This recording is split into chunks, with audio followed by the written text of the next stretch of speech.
mada ahlus sunna wal jamaa oo ku gacan sareeyay dagaaladii maanta iyo galabtay goobo cusub oo laga qabsaday ciidamada huwanta ah ciidanka qaybta 12aad ee u badnaa beesha xawaale fadhigooduna ahaa magaalada Beledweyne ayaa isaga baxay dagaalka Guriceel gabad fallo gumaad shacab iyo argoosi qabiil oo aan loo aabayeelin ayay ka geysteen magaalada Guriceel xasuuqa Guriceel oo taariikhda lagu qoray magacyada shakhsiyaadka horkacaya xasuuqan ayaan idin la wadaagi doonaa ciidamadii huwanta ahaa oo gurmadyo uga imaanayaan xamar waxayna qabaan xeeldheerayaasha militarigu in ciidanka huwanta dagaalka si xun loogu jabiyay ay soo dejisay inay ciidamo hor la soo daabulaan moraalka ciidamada ahlus sunna oo halkii ugu fiicneyd maraya wariyaashii madaxweynaha qoorqoor Facebook u qaabilsanaa oo warar been abuur soo tabinayay ayaa fashilmay kadib markii uu soo hadlay sargaal ay soo daabaceen inuu ciidanka huwanta isu dhibay maxamed xasan ibraahim bakay taliyaha guutada shanaad qaybta 12aad oo gabad fallo argoosi qabiil ka geystay Guriceel way cadaadis ku hayaan beesha xawaale waana sababta keentay in ciidanka qaybta 12aad oo u badnaa beesha xawaale ay isaga baxaan dagaalka Guriceel daawadayaal een warkeena waxa aad ku daawan doontaan sidoo kale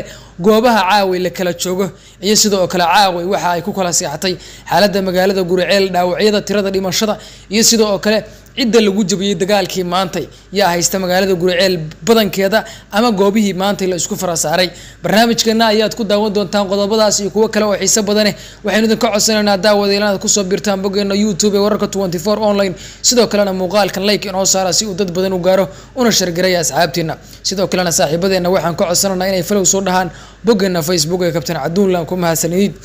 aynu ku bilownay daawadayaal wararkii ugu dambeeyay dagaalada ka socda degmada Guriceel ee gobolka Galgaduud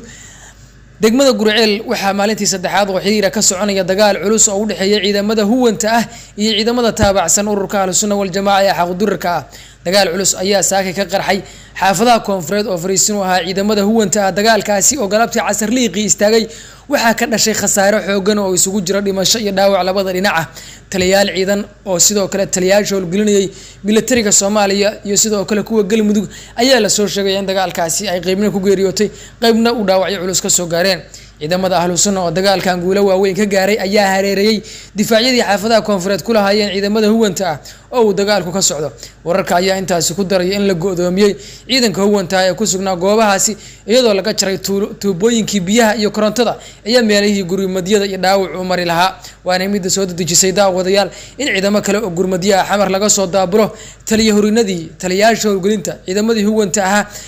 iyo saraakiil caan ahaa ayaa dagaalka maanta ilaa galabtay ay ku waayeen sidoo kalena gaadiid ciidan ayaa laga gubay ciidamada huwanta ayaa u muuqda kuwa quus taagan waa natiijo miro dhal ah oo dagaalka lagu soo afjarayo ka gaarin xiisada Guriceel ka taagan marka laga soo tago inay dagaalka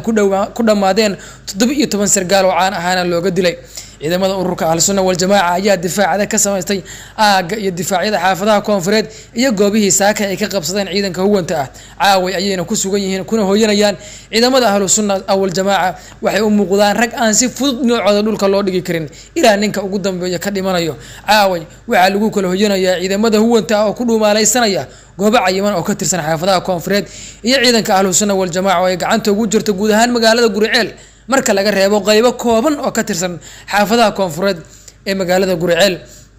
dhaga kalena daawadayaal ciidamadii qaybta 12aad oo u badnaa ciidan ka soo jeeda beesha xawaale oo gabad fallo sharci darro ah ka geystay magaalada Guriceel sidoo kalena waxa ay gumaad toos u geysanayaan shacabka beesha cayr ee ku dhaqan magaalada Guriceel kuwaas oo aan dagaalka qayb ka ahayn dhalinyarada dukaamada ilaashanaysay si aan hantidooda loo boobin ayay si toos ah u tooganayaan maanta beesha yabar madaxweyne oo ka tirsan beelweynta xawaale oo shir ku yeelatay Beledweyne ayaa ku eedeysay hanjabaadna u jeedisay Cornel Bakay Daljir ninka lagu magacaabo iyo beeshiisa u jeejeen inay mas'uul ka yihiin dilkii Guriceel lagu geystay askari ka tirsanaa ciidanka qaybta 12aad guutada shanaad kana soo jeeday beesha yabar madaxweyne iyagoo sheegay in dawladdu aysan wadanka ka jirin amarkaasna uu bixiyo Bakay iyo saraakiisha mudulood hal wiil oo jaajeeno kuma jirin ayay dhaheen ciidanka guutada shanaad ee loo qaaday Guriceel Cornel Bakay sababta wiilashana uu geeyo Guriceel waa mid beeshiisa loo ogeyd in wiilashana lagu laayo Guriceel ayay dhaheen haddana waxaan uga fadhinaa 300 oo halaad oo magdhow ah inay beeshiisa u jeejeen bixiso ama madaxa Bakayna loo keeno ayay dhaheen beesha yabar madaxweyne daawadayaal hoog iyo hantolay ayaa ka raacay ciidankii qaybta 12aad ee ka soo gudbay magaalada Beledweyne kuwaas oo dagaalkan si xun ugu riiqmay markaasina ay arag kala dul dhaceen shacabkii beesha cayr ee dukaamadooda ilaashanayay iyo dhalinyaradii magaalada ku hartay sidii hantidooda u difaacdaan dhalinyaradaasi oo aan qayb ka ahayn dagaalka ayay si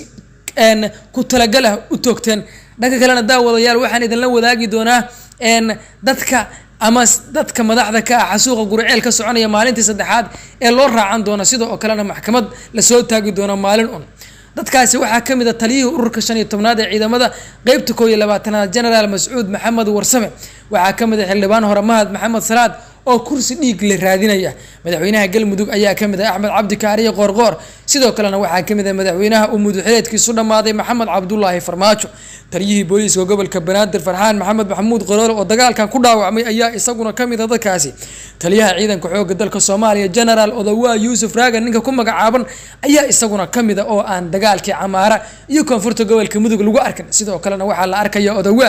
oo 7 askari u soo daabulaya magaalada Guriceel shakhsiyaadka diinta ku qaraabanaya ee dagaalkan u fadwaday Qoorqoorna ku amray inuu si toos ah u laayo culimada diinka Ahlus Sunnah wal Jamaa ayaa waxaa ka mid ah ninka lagu magacaabo Sheekh Bashiir Axmed Salaad iyo sidoo kale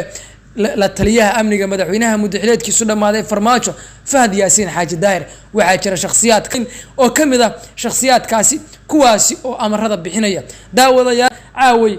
waxa lagu kala hooyanayaa gacanta magaalada Guriceel oo ku jirta ciidanka Ahlus Sunnah wal Jamaa iyo ciidamadii huwanta ah oo ku dhamaalaysanaya xaafado kooban oo cayiman oo ka mid ah xaafadaha koonfureed magaalada Guriceel gurmadadii ugu badnaa ciidamada Ahlus Sunnah ayaa galabtay iyo caawi maqribkii soo gaaray sidoo kalena dhaawaca iyo sidoo kale intii ugu badnay dhaawacyadii maanta dagaalka Ahlus Sunnah ayaa loo qaaday magaalada Gaalkacyo ciidanka Ahlus Sunnah ayaa dagaalka maanta waxa uga dhimatay 4 askari oo kaliya halka ciidanka militariga Soomaaliya iyo kuwa Galmudugna dagaalkan ay ku waaleeyeen 10 askari dhaawac intaasi ka badan waa u jira daawadayaal sargaalka howlgelinaya ciidanka gaar ahaan kuwa Haramcad ayaa ka mid ah saraakiisha maanta dagaalkan ku dhaawacmay daawadayaal caaway xaalku waa sidaasi muuqaalkan inoo shargareeya asxaabtiina sidoo kale like badan saara aad ayaad u mahadsantihiin